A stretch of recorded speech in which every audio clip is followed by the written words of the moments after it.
கர்நாடகாவில் இரண்டாம் கட்ட மக்களவைத் தேர்தல் நடைபெற்று வரும் நிலையில் மத்திய அமைச்சர் நிர்மலா சீதாராமன் தனது வாக்கை பதிவு செய்தார். பெங்களூருவில் உள்ள வாக்குச்சாவடிக்கு காலையிலேயே தனது தாய் மாமாவுடன் வந்து நிர்மலா சீதாராமன் தனது ஜனநாயக கடமையை ஆற்றினார்.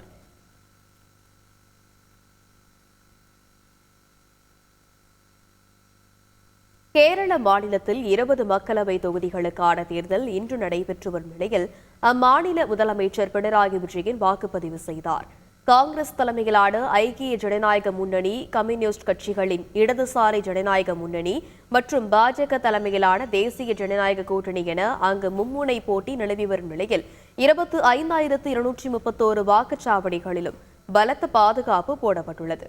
வாக்குப்பதிவு விறுவிறுப்பாக நடைபெற்று வரும் நிலையில் கேரள முதல்வர் பினராயி விஜயன் கண்ணூரில் உள்ள வாக்குச்சாவடியில் தனது வாக்கை பதிவு செய்தார்.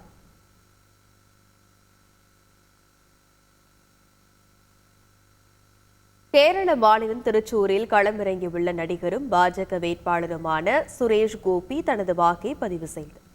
கேரள மாநிலத்தில் இன்று நாடாளுமன்ற தேர்தல் நடைபெற்று வரும் நிலையில் திருச்சூரில் உள்ள வாக்குச்சாவடியில் தனது வாக்கை பதிவு செய்த சுரேஷ் கோபி தேசிய வளர்ச்சியில் கேரளத்தின் பங்களிப்பை இந்தியா காணும் என நம்பிக்கை தெரிவித்தார்.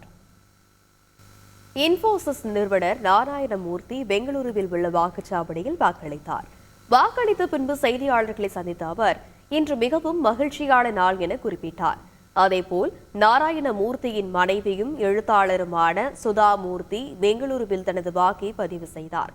வீட்டில் அமர்ந்து கொண்டு இருக்காமல் வெளியில் வந்து வாக்களித்து உங்கள் தலைவரை தேர்ந்தெடுங்கள் என்று வாக்காளர்களிடம் அவர் கேட்டுக்கொண்டார்.